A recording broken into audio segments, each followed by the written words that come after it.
When the world is sick, can no one be well? But I dreamt we were all beautiful and strong. When the world is sick, can no one be well? But I dreamt we were all beautiful and strong. When the world is sick, can no one be well? But I dreamt we were all beautiful and strong. When the world is sick, when the world is well, can no one be well? But I dreamt we were all beautiful and strong.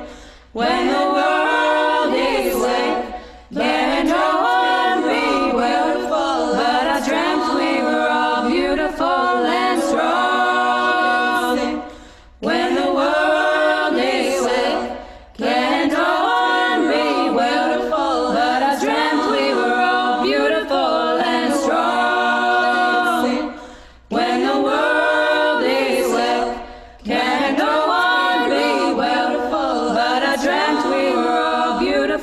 and strong. When the world is sick, can no one be well? But I dreamt we were all beautiful and strong. When the world is sick, can no one be well?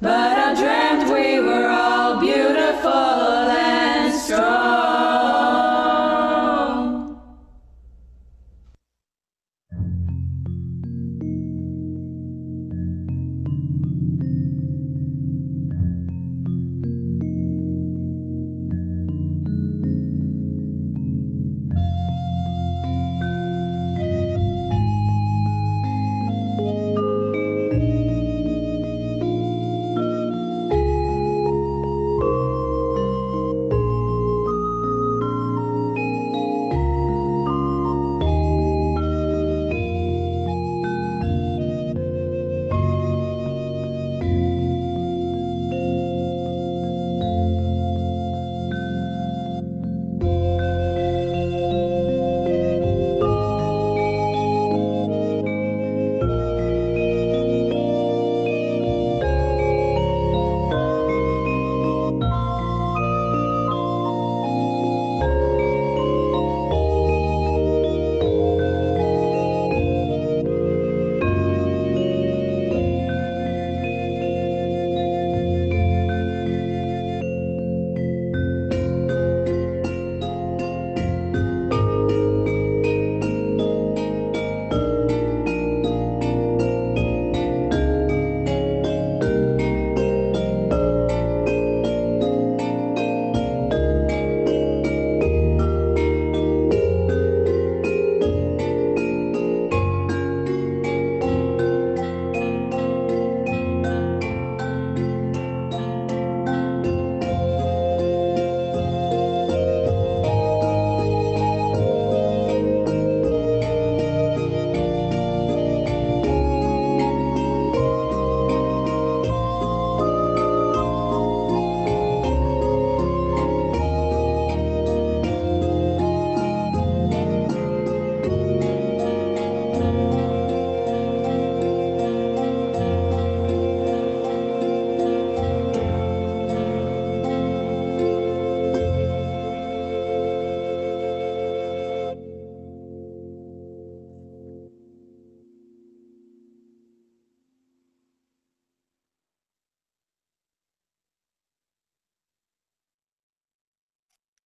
Good morning, and welcome to the First Unitarian Universalist Church of Berks County. I'm Reverend Sage Olnick, your affiliate community minister. My pronouns are she and her. I'm so glad that all of you have decided to join us this morning. Whether you are a longtime member, a newer member, a friend, or this is your first time here, you are welcome. If you are newer to our community, I'd like to invite you to share your name and where you're joining us from in the chat box at this time.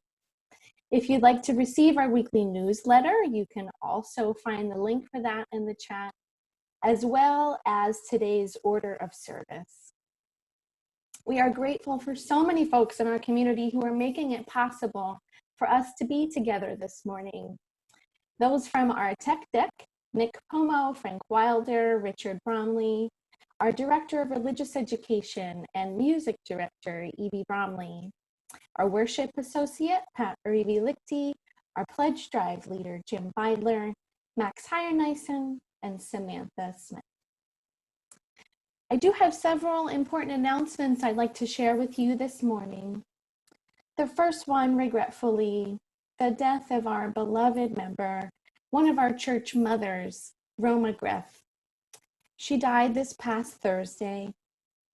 Many of you may remember her time as the membership chair. For many years, Roma's face was the first smiling one that people saw as they arrived. In years gone by, her playwriting gifts were generously shared with our church through various productions and worship services. She's forever a part of this congregation. So please stay tuned for a date with her virtual memorial service. Please stay tuned for that. And we send so much love to you, Tracy Greff, at this time.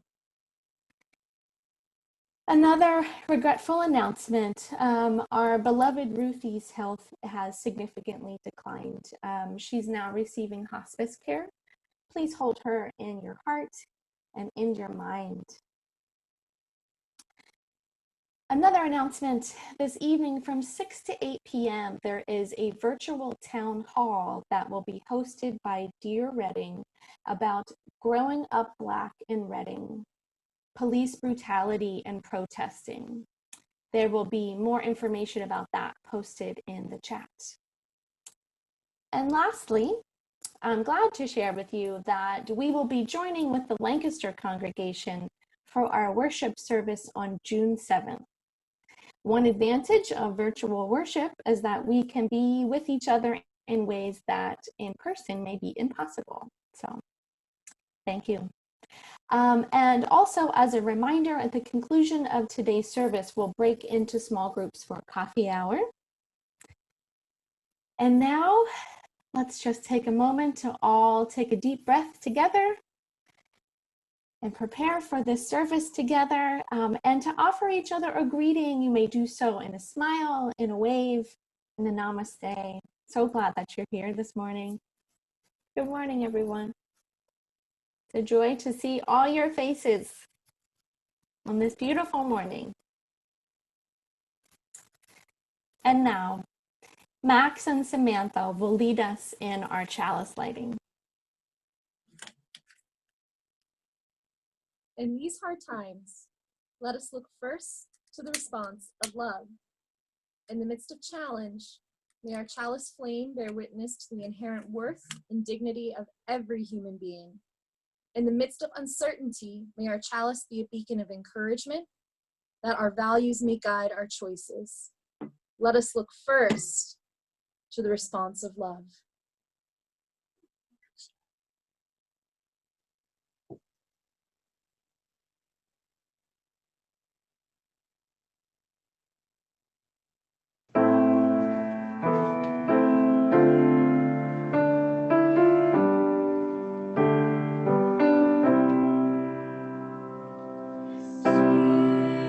Spirit of life,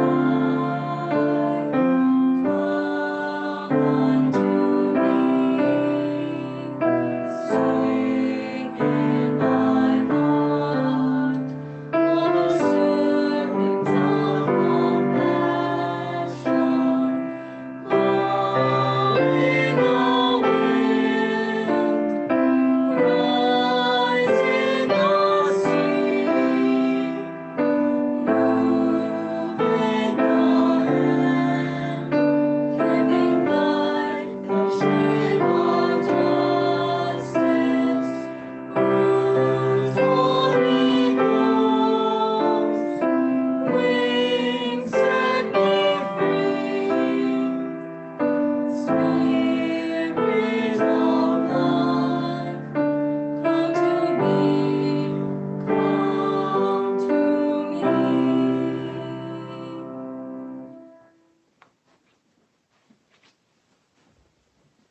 Our story this morning comes from the Sufi Islamic storytelling tradition, and specifically Sufi tale teller Idris Shah published a version of this tale in 1970, but this tradition goes back centuries and centuries.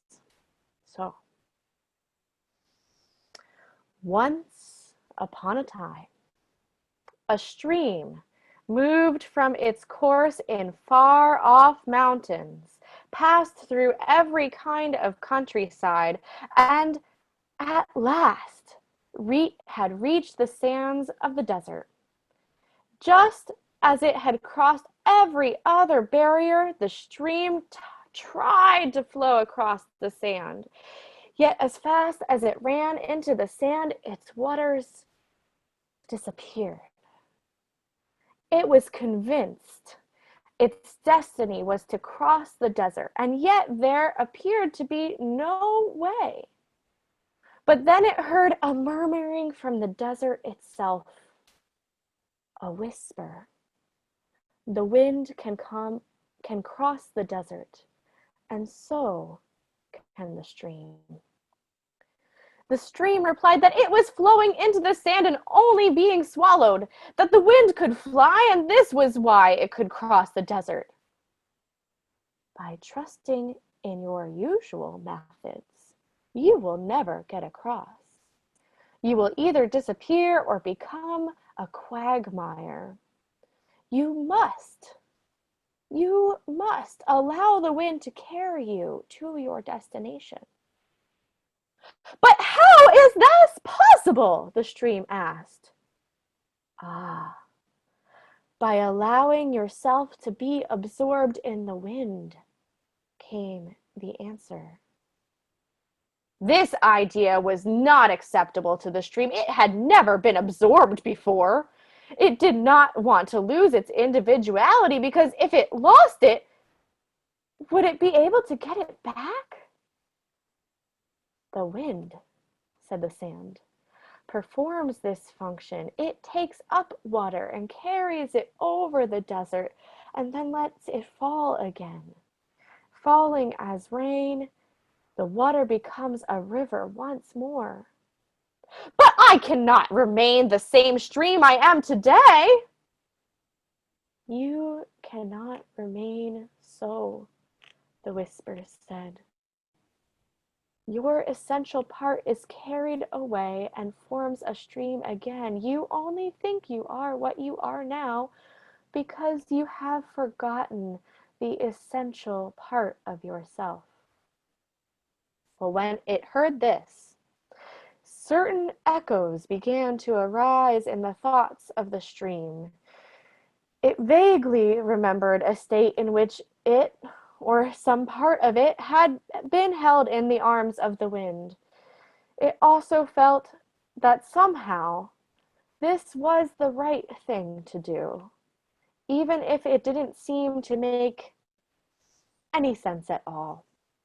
So, with yet some hesitation, the stream raised itself into the welcoming arms of the wind, which gently and easily bore it upward and along, letting it fall softly on the roof of the mountain many, many, many miles away.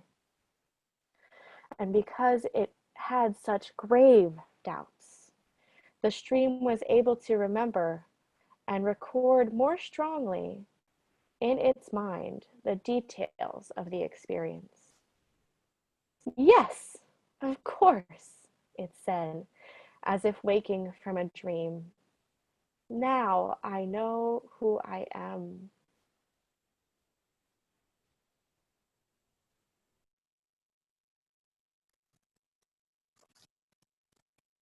Like the stream in the story,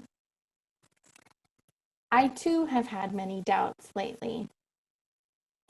During the past 3 months of quarantine, there have been times that I felt overwhelmed by the amount of emotions that I could feel at one time. Perhaps you've also been surprised by the amount of emotions or inconsistency of emotions that you have felt lately too. Maybe one day you think sheltering at home isn't so bad, and the next day you feel like you're trapped. Or maybe one day to yourself, you say to yourself, I feel like I have so much energy today. I'm going to go for a walk or start a project or draw a picture. And then the next day, it's a struggle to get out of bed. My friends, this is a normal response to an abnormal situation. And we have been enduring incredibly difficult things. One aspect of my work as a Unitarian Universalist community minister and chaplain is helping people surface and name their emotions and feelings. I think this is really important because when we name our emotions, we can more easily move through life with them instead of being so overwhelmed or paralyzed by them. This is especially true when we do so together in community, because then we know for sure that we are not alone in our feelings. Others are experiencing what you are experiencing. And one way that we can honor our own feelings and each other's feelings is to do so in ritual. So as I read the litany for today, I invite you to reflect on the thoughts and feelings that are rising in you. And maybe this thought or feeling could be symbolized by an object or thing, like an item around your house. Perhaps it's the mask you wear when you leave your house. Maybe it's a seedling or a plant on your windowsill. Maybe it's a picture you drew, or that book that is giving you so much life right now. So, or maybe it's even a yoga position or a way that you sort of shape your body. Or maybe it's simply a hand placed over your heart. But as I read the litany and you reflect on your feelings, I'd like to invite you to retrieve that item or that thing and place it near you. Or if you feel so inspired, move your body in a position that expresses that feeling. Or maybe you'd just like to hold that feeling or thought tenderly in your mind. So let's begin. During COVID-19, our threshold for what we can endure has risen. As we shelter in place and make sacrifices to protect the most vulnerable. As we learn new skills and creative ways to feed our loved ones, our threshold for what we can handle and endure has risen. As we essential workers put ourselves and our families at risk in order to care for our community. As we rage and mourn the murder of George Floyd, another Black man who needlessly died from police brutality and white supremacy. As we reflect on the thread that connects the actions of an armed police officer with our own. As we examine our snap judgments. As we challenge the times we have remained silent while another suffers, because we know that Black lives matter. As we take action. And also as we watch Mother Nature heal herself while we are quarantined. As we use less fossil fuels, as the air quality improves, as our rivers and oceans become more healthy. As we mourn the death of one of our church mothers, Roma Greth. And as we think of our beloved Ruthie. And as we look to books and podcasts and music and art to inspire and sustain us. As we weep for those who are suffering because of the virus. As we mourn the milestones that we couldn't celebrate in person, the last day of school, graduation, birthdays, memorial services, and family traditions.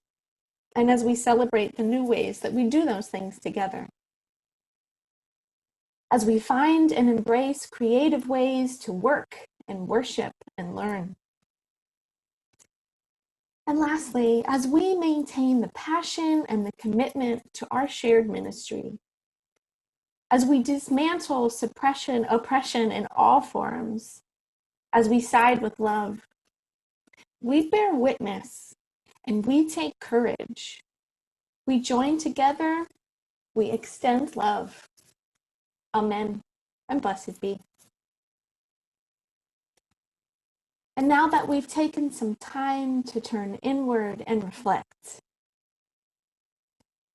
if you feel so moved, I invite you to name a joy, something to celebrate and appreciate. What is that thing that's been helping you to endure and survive these difficult times? And you can do so now in the chat box so that we can all share in it together.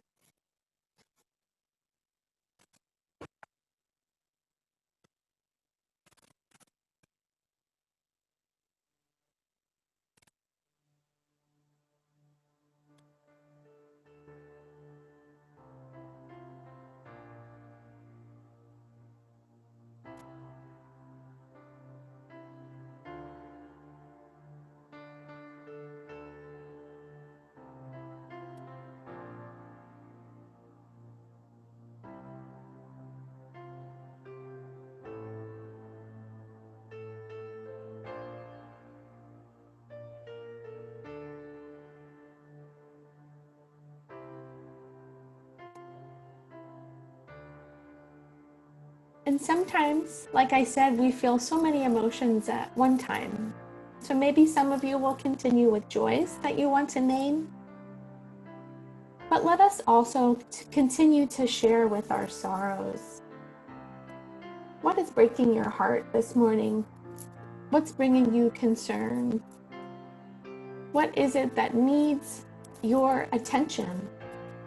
You can share that sorrow or sadness in the chat together.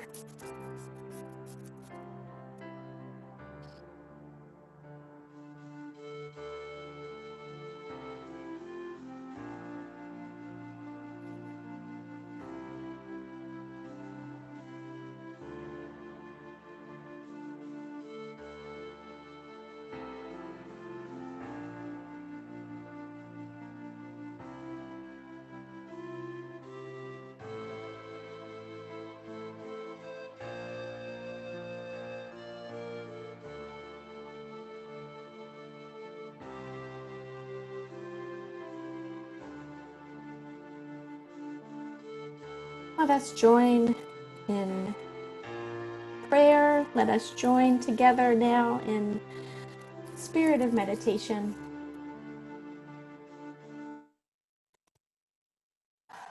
And begin with a breath together. Spirit of life, with gratitude we lift up these joys so that they may be magnified. With heartache we name our sorrows so that they may be lightened. And most of all, help us to remember that we are not alone and that love has the wit to win. Amen, and blessed be.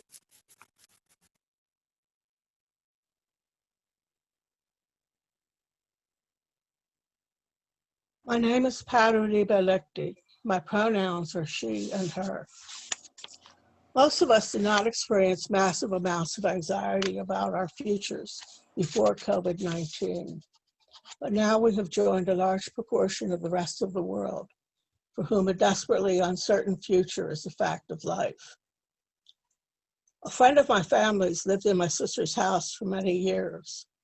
In those days, Carlos was undocumented. He drove a truck with no brakes, loaded with broken machinery, from Reading to the Mexican border. His dream, his goal, was to provide a better life for his children, and he was willing to risk his life to do that. We noticed that every time he left the house, he paused on the doorstep to pray. One day we asked him what he was praying for. He said that it was to remain safe and undiscovered.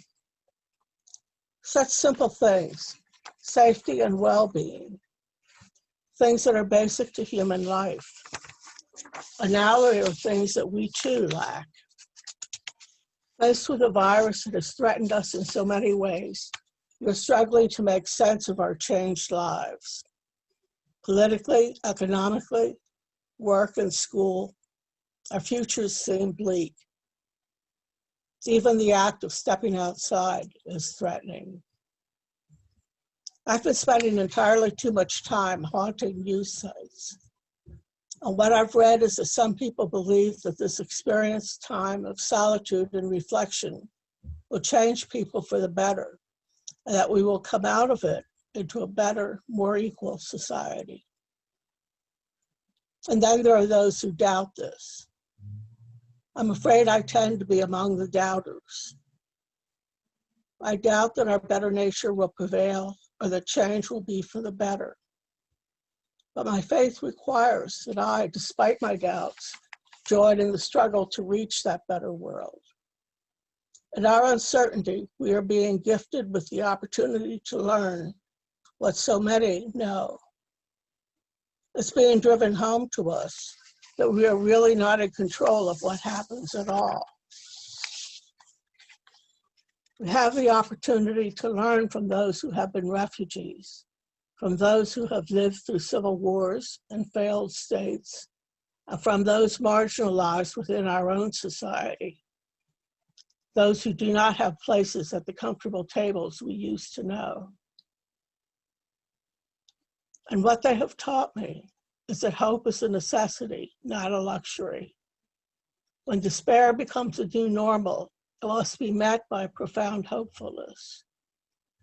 This is not the vague desire of wishful dreams, but a very tough-minded, passionate willingness to sacrifice whatever it takes for a tangible and clearly chosen future.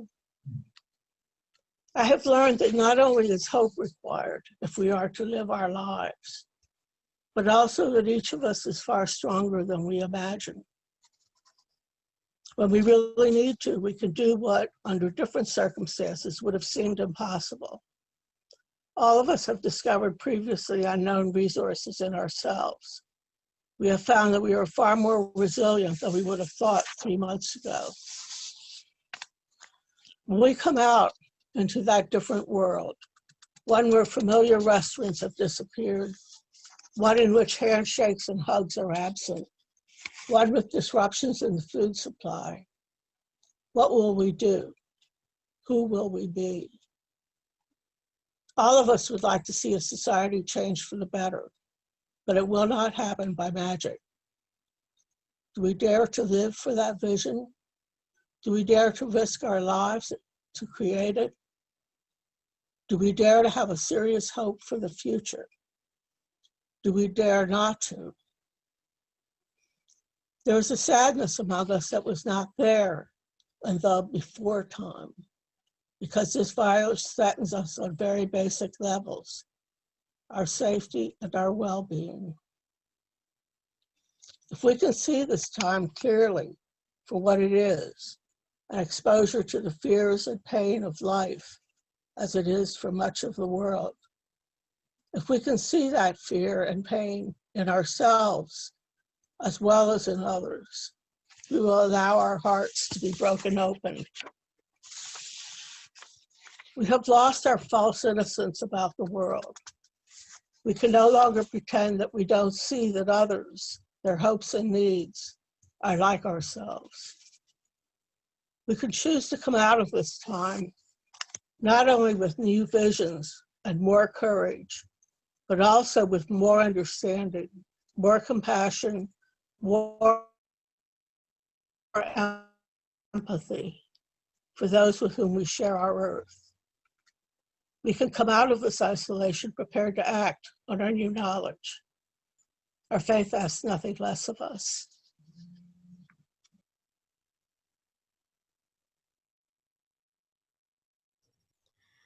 Good morning. My name is Jim Beidler and my pronouns are he and his. Reverend Sage and Pat in the litany and the reflection, echoed many sobering things, but many hopeful things too. When it comes to donations to our First UU community, I'm happy to see so many people testing the thresholds of what you might previously had thought was possible for you. I think it's fair to say that virtually none of us have escaped changes to some level of some facet of our lives. Some have learned to love the Zoom. Others have dealt with what are hopefully temporary financial dislocation. Most of us now have cars that get 3 weeks to the gallon.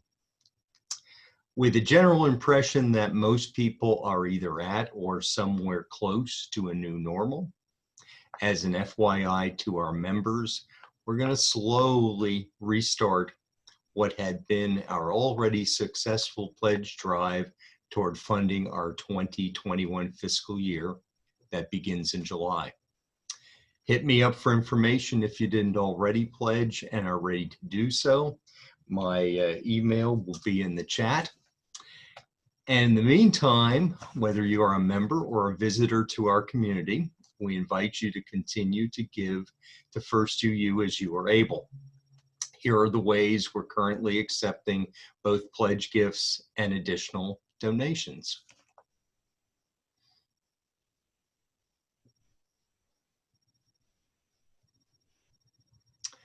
Online at our website, there is a giving tab. You can also download the Give Plus app, and you can locate the church by our zip code of 19602. Or you can go old school and mail a check to the church office. Amen. Stay healthy and blessed be.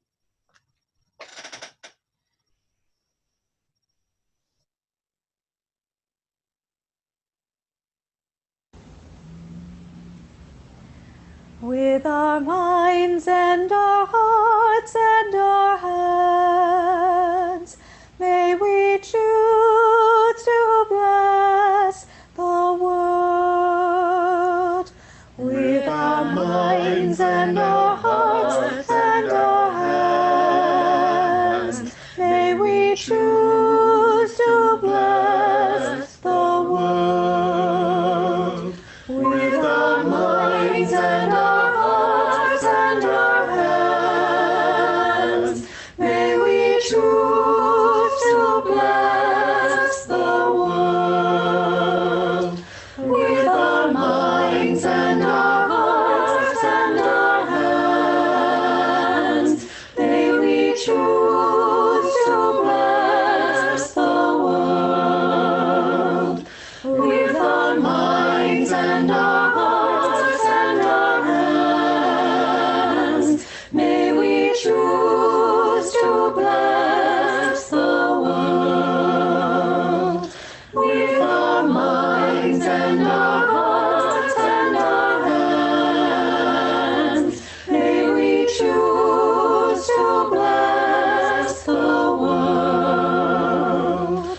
With our minds and our hearts and our hands, may we choose to bless the world. With our minds and our hearts and our hands, may we choose to bless the world.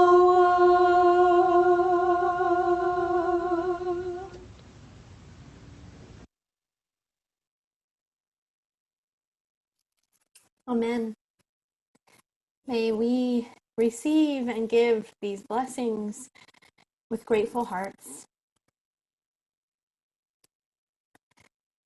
As a healthcare professional, both as a chaplain and a nursing professor, I've seen much suffering in the past 3 months. The suffering of those who contracted COVID-19, the suffering of the loved ones who can't be at their bedside, the isolation faced by residents in nursing homes, and the stress and fear of healthcare workers. And it amazes me of what we can handle when we must. I'd like to share a little story with you, like I usually do. And so just this, I don't know, the end of March, I think, in late March, at Wellspan York Hospital, doing my chaplain thing, and I was waiting for an elevator, something I do most days. I was rubbing my hands together with hand sanitizer as the elevator doors opened. And you see, at that point, I hadn't yet found the right position to put my goggle glasses over my mask so that my lenses didn't get steamed up. And so when the elevator doors opened, I couldn't really tell if the little arrow was going up or down. But thankfully, there was already someone in that elevator, and he said, "You going up?" And I replied, "Yep, thank you." I entered the elevator, and both of us assumed the corner farthest from each other. And at that time, it still felt really awkward to be that far away from another person. And so I asked my elevator companion, "How are you holding up?" He turned to me to answer, but he stopped short as he noticed my name badge. He said, somewhat surprised, "Oh, you're a chaplain?" Now, I've become somewhat accustomed to that look of surprise, and I replied, "I sure am." I expected him to say one of those most common follow-up responses that I get, something like, "You don't look like a chaplain," or, "Huh, so what do chaplains actually do?" But instead, his eyes welled up with tears. I looked at his name badge and noticed his name and his title as one of the hospital's environmental services workers. But before I could mutter another word, he fell to his knees and grabbed my hand and placed it on his head. And he said, "Please, please pray for me. My baby girl has a bad heart. And if I take this virus home and make her sick, please, please pray for me." So I prayed for him and his daughter. And then the elevator bell chimed, indicating that we had arrived at one of our destinations. He jumped to his feet and wiped his face. The elevator door opened and he left to go about his work without saying another word. The elevator door closed and I caught my breath. As I reflect on this sacred encounter, there are many aspects that move me. But perhaps the most moving part of all of it was this man's willingness to be vulnerable with me, his ability to know what he needed in that moment, his love for his child, and most of all, his courage to keep going, to do his job and hold hope, have empathy and compassion, and to keep going. And as I shift from that story and think about the ways that we have kept going, my friends, look at what we've been able to do. Cook and bake and grow plants and food and learn to ride bikes and play music and make art. We've learned to use technology that we maybe never heard of before so that we can work from home, learn and complete schoolwork from home. We've organized and taken inventory of what we actually need versus what we want.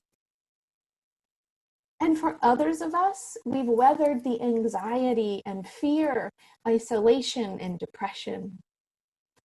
Surviving and getting through this time is also a feat and worthy to be celebrated. We've changed our behaviors. We're consuming less and shopping less, and we've learned to be creative with what we have. We've accepted the harsh reality that our culture worships individualism and consumerism. And we've risen to the occasion of our seventh principle, elevating and honoring our membership in this interdependent web by making sacrifices for the good of the whole. And it's been really hard and sometimes devastating. Some of us have been laid off or furloughed, And none of us really know what type of work we'll be returning to or exactly what it will be like. We've embraced the need to quarantine and physically distance, and we've continued to socialize and be together and worship. We've made masks for each other. We've supported our beloved local businesses, helped one another get groceries and needed medicine.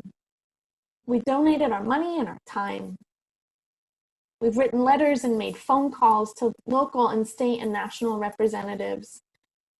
And we've mobilized and organized and responded to the sin of police brutality and weaponized racism. We have risen in mind and body and spirit with vigor and creativity. I hear people talk about when life gets back to normal. But here's the harsh truth. Life won't be the normal as we knew it. And you know what?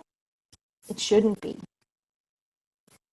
Like a laser beam and a spotlight, COVID-19 is forcing us to see the brokenness that was already among us.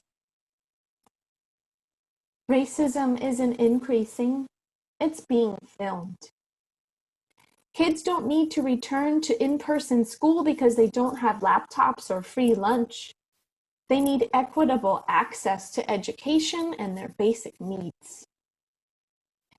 People don't need to return to work so their companies can maintain their health insurance. We need fair access to healthcare. We have risen to the occasion, but we must keep rising. Please listen for the wisdom and the words of Unitarian Universalist Minister Reverend Bill Sinkford. He delivered these words as part of his sermon this past Easter in Portland, Oregon. There is no uncertainty about the suffering around us, nor the uncertainty that the worst is still perhaps to be seen. But the possible futures that we face never included an absence of suffering. But the possibilities for how we move through this time are many, and the outcomes, the community that will emerge out of these trials, those possibilities are many as well. And it is in the choices that we make that glimpses of hope can be found. Our threshold for what we can endure has risen. And we don't know exactly what's going to happen next. We don't know when this quarantine will fully end, when a vaccine will be ready, or when it all will be under control. There are many possibilities, my friends, there are many. But let us live into that possibility that we will continue to rise to the occasion, that the community emerging out of these painful times will rise, and that the choices that we will make are the hope that we can find. So let us rise, audaciously hopeful, willing and able to do impossible things. Amen, and blessed be.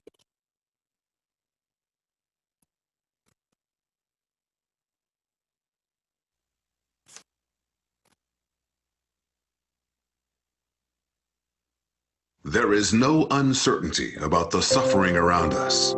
Nor uncertainty that the worst is still days ahead for us. The possible futures we face never included an absence of suffering. But the possibilities for how we move through this time are many. And it is in the choices that we make that glimpses of hope can be found.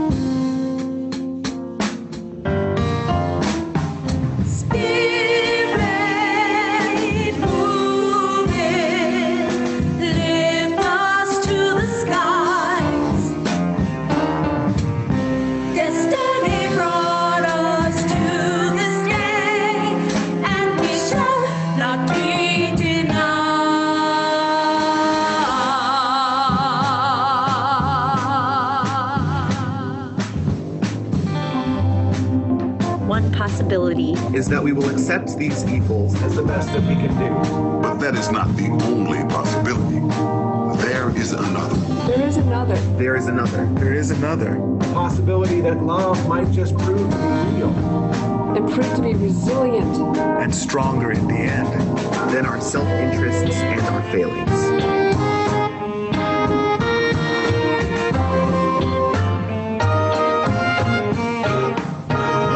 Rise up, brand new day.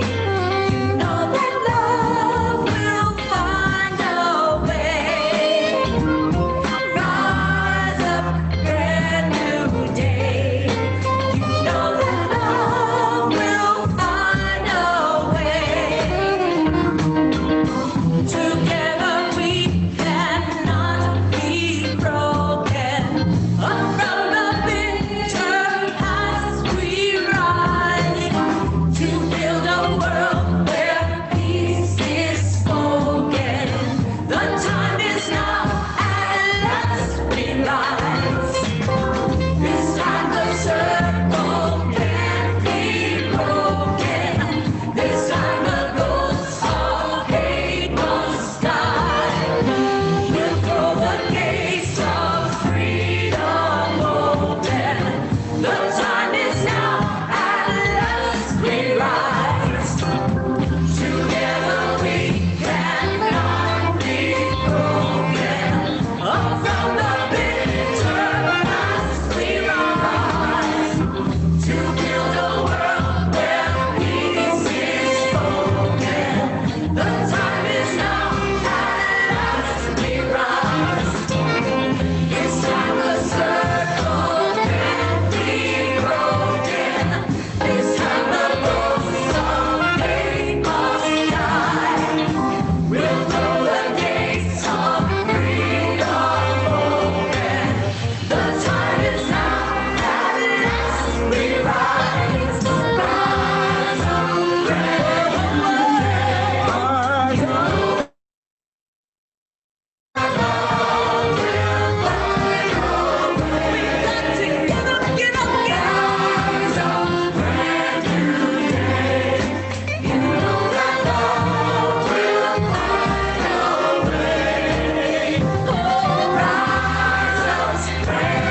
new day.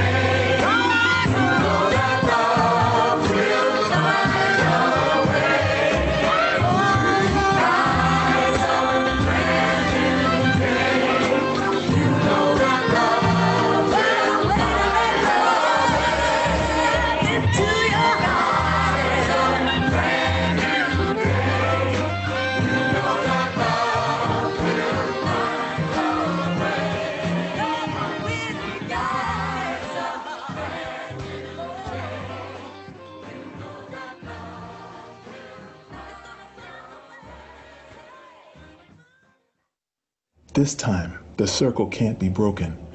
The time is now, at last. We can rise. By sharing what we have, prioritizing connection, imagining new possibilities, and standing for justice. We can choose compassion, honor those whom we have lost, expand community, and rebuild trust in one another. We can love bigger. It's already happening. The seeds of this new direction are being planted all around us. Now is our time. Rise up, brand new day. Love is real and resilient and stronger than our shortcomings and failings. Love is real and resilient and stronger. Love will rise if we rise with it so that we can throw open the gates of freedom. Let us do so with compassion and courage and hope together. Amen. Blessed be.